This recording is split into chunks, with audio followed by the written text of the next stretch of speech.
Well, U.S. stocks suffered one of their worst days in history as a result of the Brexit bombshell. And here to make sense of all of it, to explain the impact on us here in America, is financial advisor Laurie Itkin. Laurie, good to see you. Good to see you, Andrew. All right, so tell us what happened today and the impact on our economy. We certainly saw a big drop, the Dow down more than 600 points.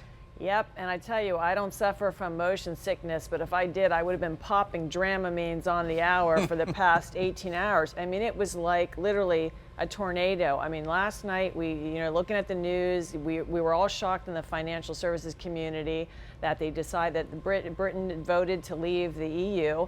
And so then the text started coming in from my clients, what's going to happen? Then you watch Asia markets drop, you watch the markets in Europe drop, and you just know in the morning, every financial advisor in America probably got up very early this morning. Then the Dow opens, everything opens, you can't get orders in, and then it's like the eye of the hurricane or the tornado. There's a calm, a rebound, and then later in the trading session, it ended up going down more again. It was a crazy day. Yeah, I was up late last night. I saw it was happening. David Cameron said he was going to resign. Then the market started opening and they started crashing. What's the actual effect? What is it that everybody's afraid of, or the reasons? I mean, maybe here in America it's a reaction to other markets around the world.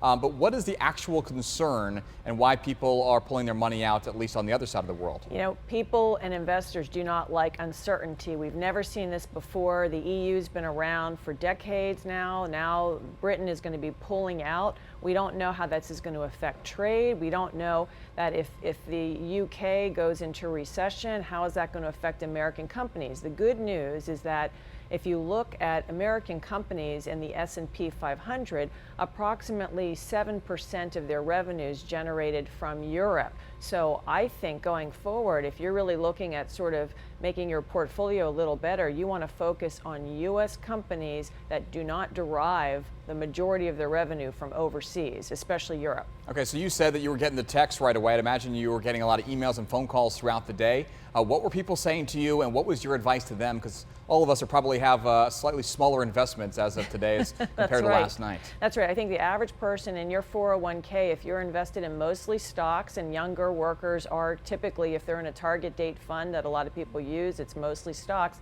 they're probably down. You look this weekend, you're probably down 3 or 4%.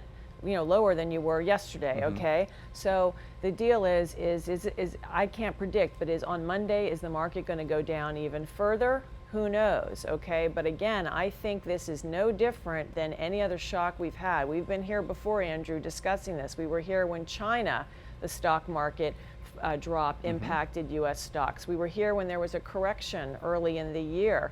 We were here in the debt crisis. So I think it's going to be temporary, and here's why I feel pretty optimistic, because people with money need to invest their money. They want their capital working, and you can't be making money invested in bonds because interest rates are still very low. Some people are investing in gold. We've seen gold go up, but I really don't think this is going to be a 2008 type of disaster. Okay, and of course stocks are on sale if you consider it that way. Things cost a little less than they did yesterday. Lastly, Laurie, tell me about, for folks who might be traveling to Europe or other parts of the world, but especially Europe, how this affects us and the dollar. I just got a text literally 5 minutes before I was coming up here. One of my clients is traveling to Europe for her honeymoon this summer, and certainly the British pound is down about 8% from where it was yesterday. So if you're going to travel in the UK, the dollar, you're going to see some things on sale, a little discount there. Europe probably, Europe has still been pretty affordable in terms of our exchange rate this summer, and I don't see the euro getting much stronger after this. So I think you guys go out, have fun this summer, and you're probably going to pay less.